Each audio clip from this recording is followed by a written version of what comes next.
Flashback.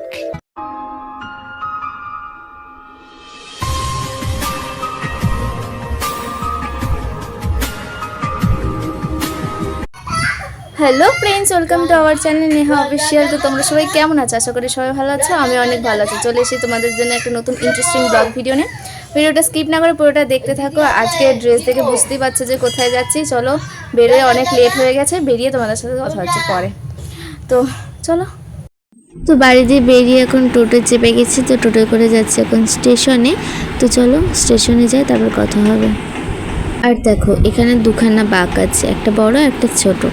আমাদের সাথে একটা দাদা যাচ্ছে, তো সে ওই বড় বাঘটা নেবে আর একটা কাকু ছোট বাঘটা নেবে। তো চলো, ট্রেনের খবর বলে দিয়েছে, ট্রেন ঢুকেও গেছে অলরেডি। আর দেখো প্রচুর ভিড় হয়েছে ট্রেনে। তো চলো আগে ট্রেনে উঠি। শেওড়াফুলি আর দেখো ট্রেনে এত ভিড় যে আমরা একটা সাইডে জায়গা পেয়েছি, ওখানে বসে পড়েছি, সিট আর পাইনি। তো চলো এখন শেওড়াফুলি স্টেশনে নেমে গেছি। তো দেখো কত ভিড় স্টেশনে।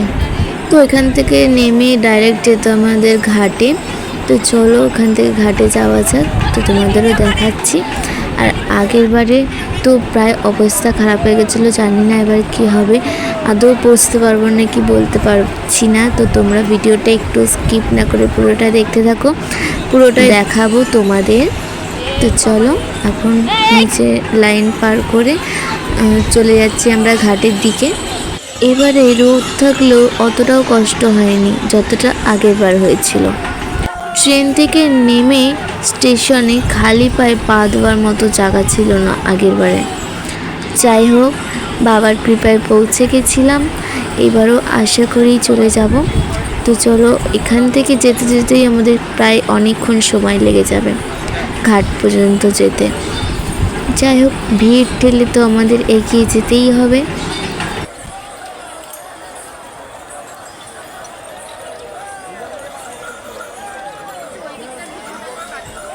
আর যারা যারা প্রথম হয়তো ভাবছো হয়তো তারকেশ্বরে আসবে, তারা যদি বাঘ নিতে চাও তো স্টেশন থেকে নেমে অনেক দোকান পাবে ঘাট পর্যন্ত। বাঘ তৈরি, বাঘ বিক্রি, বাঘ সাজিয়েও দেবে, সমস্ত কিছু, কলসি, ঘট, চাইবে সবই পেয়ে যাবে এই স্টেশন থেকে পুরো ঘাট পর্যন্ত রাস্তা। এখানে মাথার ব্যান্ড, ব্যাগ, সমস্ত কিছু যা যা নিয়ে যায়।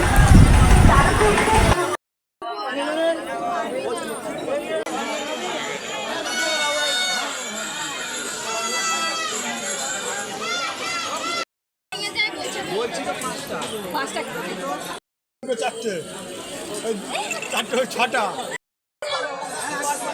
কত করে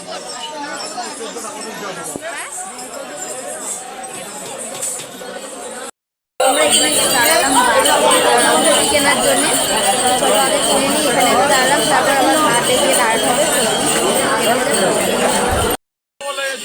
মাকে টাকা লাগবে, সন্দেহ আছে এক জায়গায় করে দাও, ওরা বের করে রাখতে পারবে। আমি কি বলছি,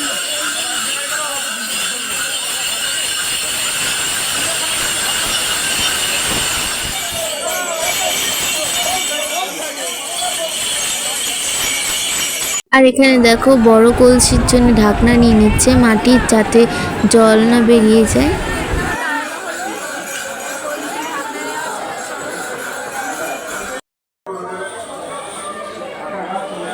যেতে যেতে হঠাৎ চোখে পড়লো এই পুচকুটার দিকে। দেখো এক পা দুপা করে কি সুন্দর বাঘ নিয়ে, ছোট্ট বাঘ নিয়ে এগিয়ে যাচ্ছে।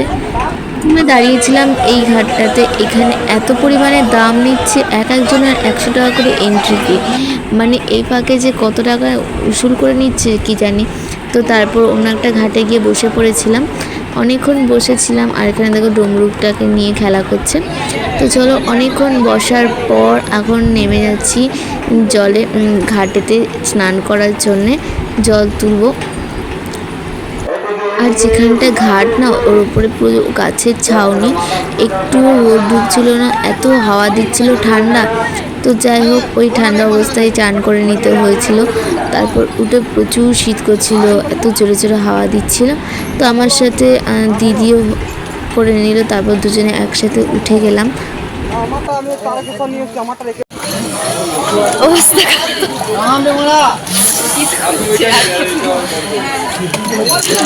তো স্নান টান করে একেবারে বেরিয়ে গেছি আমরা এখন মন্দিরের দিকে হাঁটতে হাঁটতে।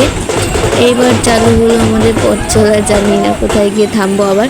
তো চলো যতদূর যেতে পারবো এখন যাই, তারপর রেস্ট নেবো আবার। ততক্ষণ তোমরা দেখতে থাকো পুরো ভিডিওটা। এখন তো ফুল এনার্জি হাঁটার, জানি না শেষ পর্যন্ত এনার্জিটা থাকবে কি না। আশা করি এরকমই প্রথম থেকে যেমন এনার্জি আছে তেমনই রাখার চেষ্টা করব যতদূর পারি। তো চলো।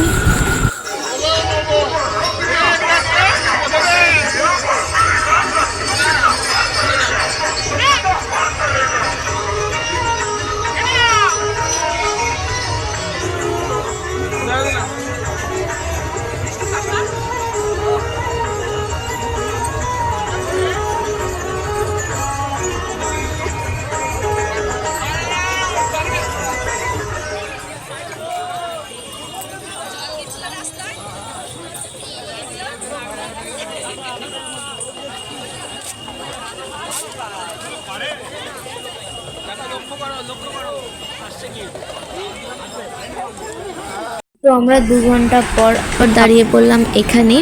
তো জানি না কত কিলোমিটার, ঠিক মনে নেই। তো চলো 2-3 মিনিট দাঁড়ানোর পর আবার শুরু করব পথ চলা।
অলমোস্ট বলতে বলতে দেখো আমরা পৌঁছে গেছি ডাকাতকালী মন্দিরের কাছে।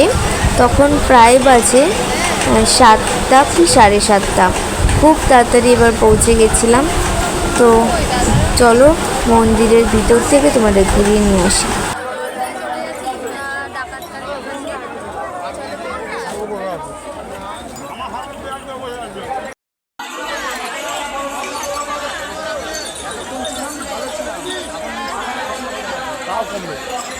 এই যে এটা হলো মায়ের মন্দিরের মেন গেট।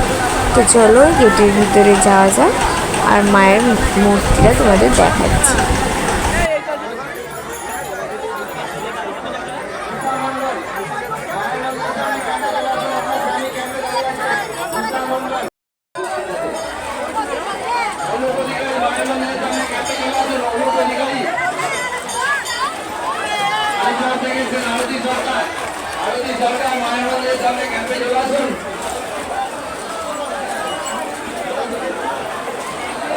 সন্ধ্যা দাস মায়ের মন্দিরের সামনে ক্যাম্পে চলে আসুন। কৃষ্ণদাস আপনার জন্য ক্যাম্পে দাঁড়িয়ে আছে। সন্ধ্যা দাস মায়ের মন্দিরের সামনে ক্যাম্পে চলে আসুন।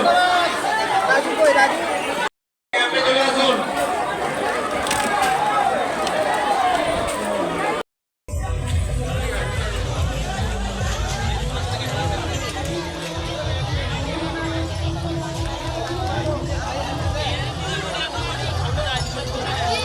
তো কারোর ইচ্ছা হলে এই ডাকাতকালী মন্দিরের উল্টো দিকে অনেক দোকান বসে, তো ওখান থেকেও কেউ খেয়ে নিতে পারো।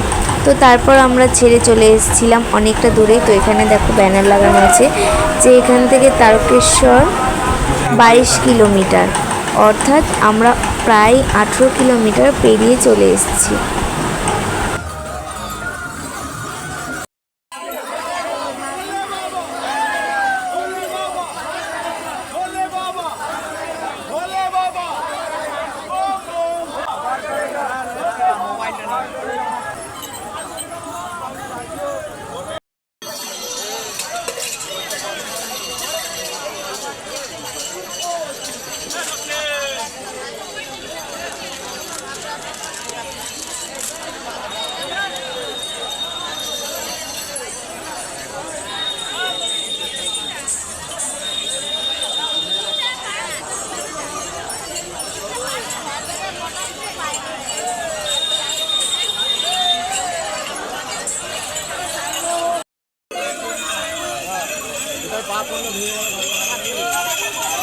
তারপরে আরও একটা দোকানে দাঁড়িয়ে পড়েছিলাম একটু চা বিস্কুট খাওয়ার জন্য, কারণ অনেকটা রাত হয়ে গেছিলো, ঘুমের ঘোরটা কাটানোর দরকার ছিল, তো একটু চা খেয়ে নিয়েছিলাম।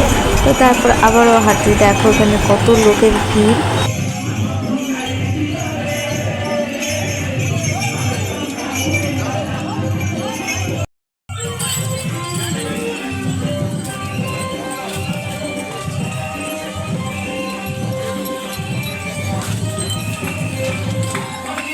তারপর ওই জায়গাটা ছেড়ে আমরা সোজা চলে এসেছিলাম কোনো জায়গায় না দাঁড়িয়ে কাশী বিশ্বনাথে। তো ওখানে এসে কিছুক্ষণ গিয়েছিলাম আর ভিতরে ঢুকেছিলাম, তোমাদের দেখাতে পারিনি, প্রচুর ভিড় তার জন্য। এটা দেখো বাইরে দিয়েই তোমাদের একটু দেখিয়ে দিচ্ছি।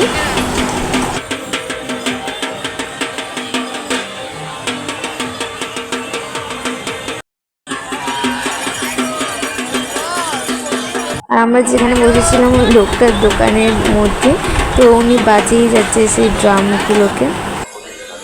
দেখো এখন প্রায় ভোর হয়ে গেছে, বাজে 5:11, তো প্রায় অনেকটা কাছেই চলে এসেছি।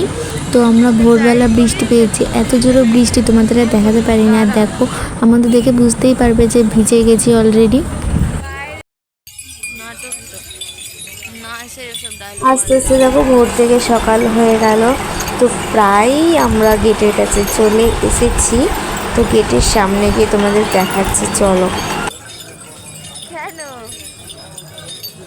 আশ্চর্য তো না পারার কি আছে?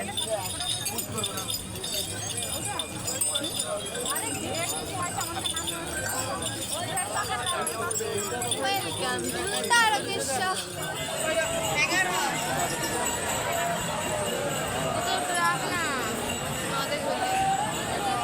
এই গেটটাকে দেখলে তাও একটু শান্তি লাগে যে না মন্দিরের প্রায় কাছেই চলে এসেছি।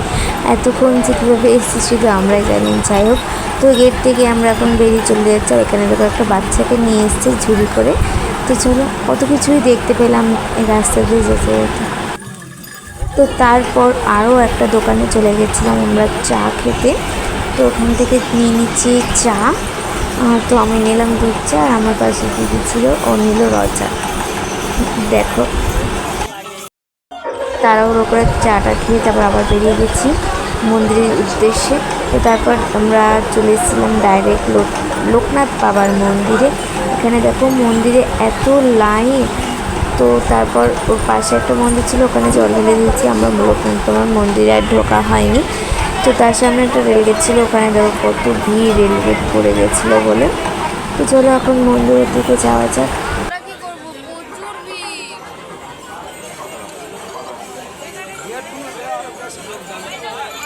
তো লোকনাথ বাবার মন্দিরের পাশে আরও একটা শিব মন্দির ছিল। তো লোকনাথ বাবার মন্দিরে যেতে পারিনি, তাই এই মন্দিরে একটু গিয়ে জল ঢেলে দিয়ে তারপর আমরা আবারও বেরিয়ে গেছি। না, ওইখান থেকে ওই দুধ গঙ্গার জল দিচ্ছিল।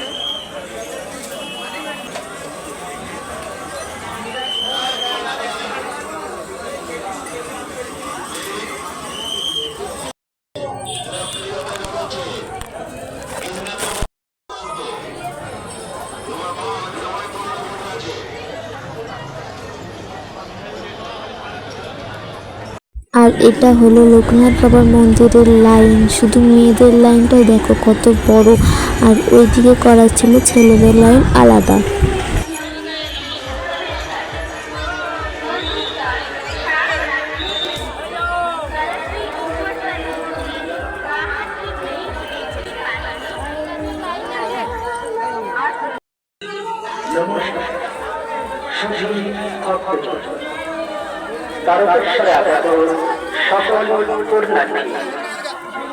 তো আমরা সোজা চলে এসেছিলাম তারকেশ্বর মন্দিরে, বাবার মন্দিরে। আর এই ভিডিওটা আমার করা না, আমি আমার সাথে যে দিদিটা ছিল তার কাছ থেকে কালেকশন করেছি, কারণ আমার কাছে সেই সময় ফোন ছিল না, যার কারণে ভিডিওটা আমি করতে পারিনি। তো চলো একেবারে বেরিয়ে তোমাদের সাথে কথা হবে। তো তারপর ডাইরেক্ট চলে এসেছিলাম স্টেশনে। দেখো এখানে মাখা খেতে ইচ্ছা করছিল, তাই এখানে আমরা মাখা আর পেয়ারা মাখা বলে দিলাম। তারপর আমাদের তৈরি করে দিচ্ছে এখন। ঘর চলে এলাম, জানি তো, তো এটাই অভ্যাস, নিজে একা একা খেয়ে যাচ্ছে সেখানে। পাকা পেয়ারাটা আর দেখো স্টেশনে ঢুকতে এত ভিড়, মানে কোথাও বসারও জায়গা নেই, এত ভিড় হয়ে যাচ্ছে। যত সময় যাচ্ছে তত যেন ভিড় আরও বাড়ছে। আর ওদিকে স্টেশনে দেখো কত লোকে, মানে একটা জায়গা ফাঁকাও নেই যে ওখানে গিয়ে দাঁড়ানো ট্রেনে চাপার মতো।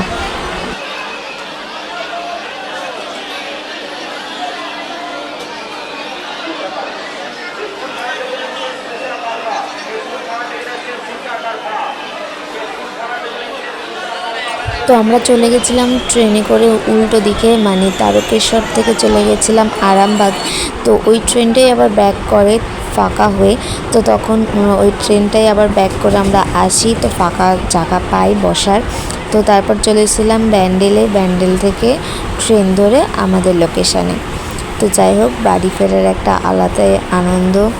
তো চলো আমাদের স্টেশনে নেমে তারপর কথা হবে। তো ফাইনালি চলে এসছে আমাদের স্টেশনে। তো চলো দেখো আমাদের ট্রেনটা রেখে দিয়ে চলে গেল। তো আমাদের স্টেশনে চলে এসছি, এখন চলো বাড়ি যাওয়া যাক, বাড়ি গিয়ে কথা হবে। তো চলে এসছি এখন বাড়ি। তো বাড়ি এসে একটু ফ্রেশ হয়ে নিয়েছি, দেখতে পাচ্ছ চান টান করে নিয়েছি। তখন প্রচুর জোরে খিদে পেয়ে গেছে, তাই নিয়ে নিয়েছি এখন পরোটা। ভাত খাবো না যার জন্য। তো চলো ভিডিওটা এখানে এন্ড করে দিচ্ছি। ভিডিওটা যদি ভালো লাগে অবশ্যই লাইক কমেন্ট শেয়ার করে দিও। দেখা হবে নেক্সট ভিডিওতে, ততক্ষণের জন্য টাটা।